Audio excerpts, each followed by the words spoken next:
Saint میں قاسم بھائی کس طرح ہوتا ہے؟ آبادی کی بنیاد پہ تو سیٹیں نہیں ہے نا، سب کی 25 سیٹیں ہیں چاروں صوبوں کی جی، وہاں کوٹا کیوں نہیں لگاتے آبادی کی بنیاد پہ؟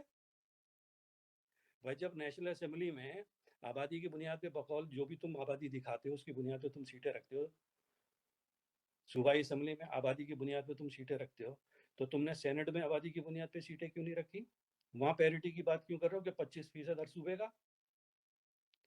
عدالت میں آپ جاتے ہیں تو میڈیکل کالجز میں داخلے ہوتے ہیں، یہ سب کوٹا سسٹم کی باتیں ہیں، یہ سب آبادی کی بنیاد پہ بات ہو رہی ہے۔ تو عدالت یہ بولتی ہے کہ جناب کوٹا یہ ہو جاتا ہے، ہم نے جب میڈیکل کالج میں پڑھا ہے تو مثال کے طور پہ ہمارے کالج میں 300 سیٹیں لڑکوں کی تو 150 سیٹیں ہوتی تھی لڑکیوں کی،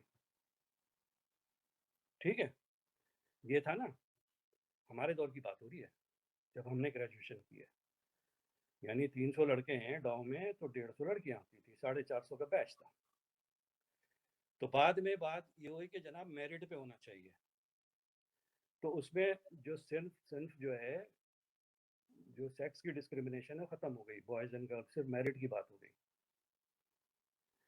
تو جب اسی ملک میں اسی پاکستان میں اسی Pakistan medical and dental council نے سیٹیں مختص کی تو کورٹ میں پھر چلے گئے کہ جناب تو کورٹ نے یہ فیصلہ دیا کہ نہیں اس طرح نہیں ہوگا، آپ allocation on basis on sex نہیں کر سکتے، یہ آپ ڈسکریمنیشن نہیں کر سکتے، یہ اوپن میرٹ ہونی چاہیے۔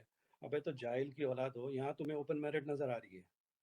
ہاں، میں اس کا مخالف نہیں ہوں، ہونے چاہیے بالکل، چاہے کوئی لڑکی آ رہی ہے چاہے کوئی لڑکا آ رہا ہے، ایلوکیشن بیسڈ آن بوائز اور گرلز نہیں ہونی چاہیے، ٹھیک ہے، دیٹ از اوکے۔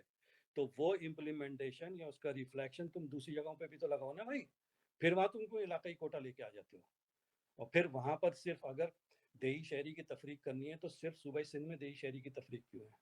صرف صوبائی سندھ میں تم لسانی بل لے کے کیوں آتے ہو اسمبلی میں؟